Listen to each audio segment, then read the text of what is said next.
So I'd just like to make a few closing remarks before we all head off. So I do recognise it's been a very full day. We've been through an enormous amount of material, and it has been a huge, a proper showcase of everything that's happening in South Australia. So unlike many of you, I only got involved in this space 5 years ago, and perhaps I can admit on YouTube that 10 years ago I was actually a skeptic, believing in this climate change rubbish, but it's possible to change the mindset and get people's champions. But when I really started working in this space 5 years ago, it was a very different world to what we experience today. The IPCC had released its 2007 report, and there was considerable pushback on the findings, especially within government. It was insane. And perhaps you shared the depression that I felt at that time in subsequent years whenever I go to a climate conference or a seminar or even a media release, and that every time I went to one of these events, the news would only get worse.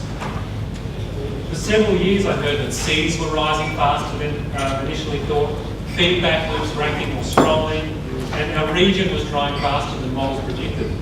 And on it went.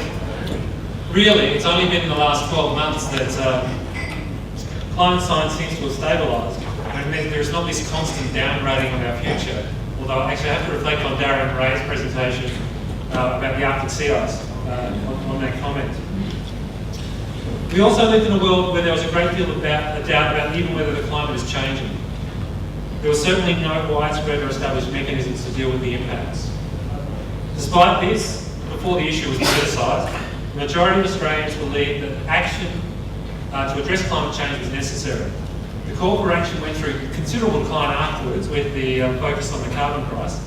But in the current environment, I put to you, it's easy to overstate the doubt of the community. We've heard today from many projects and many committed people working to address the issue of climate change through their communities and through their sectors and industries. It's clear that adaptation is now a mainstream issue. It's becoming part of normal business.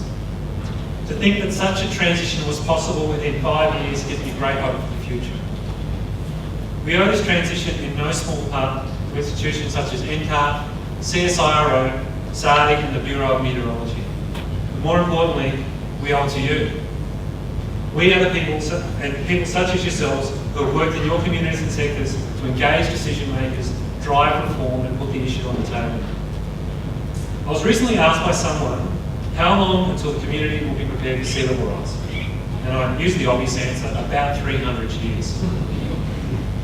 For the next 300 years, we'll witness seas getting higher and higher, perhaps as high as 4 metres.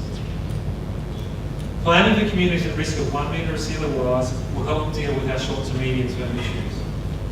But future generations of South Australians will have far more to deal with. And this is where our efforts come in.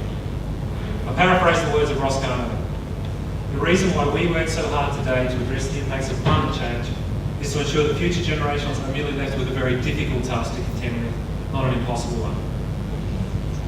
I thank you all for your participation and engagement in our event. I'm proud to be part of something that is delivering such an important reform to South Australia and to Australia more broadly. I look forward to working with all of you over the coming years and prospering in the changing climate. Thank you.